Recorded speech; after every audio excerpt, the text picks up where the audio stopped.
Mediterranean quinoa salad. Ingredients for 2-person. 1 cup quinoa. 2 cup cherry tomatoes, halved. 1 cucumber, diced. 0.5 red onion, thinly sliced. 0.5 cup kalamata olives, sliced. 4 tablespoons fresh parsley, chopped.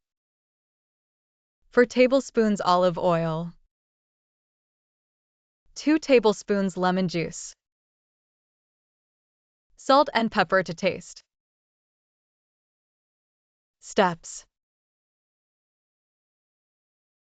Rinse the quinoa under cold water.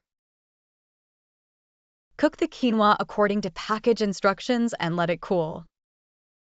In a large bowl, combine the cooked quinoa, cherry tomatoes, cucumber, red onion, olives, and parsley. In a small bowl, whisk together the olive oil, lemon juice, salt, and pepper to make the dressing.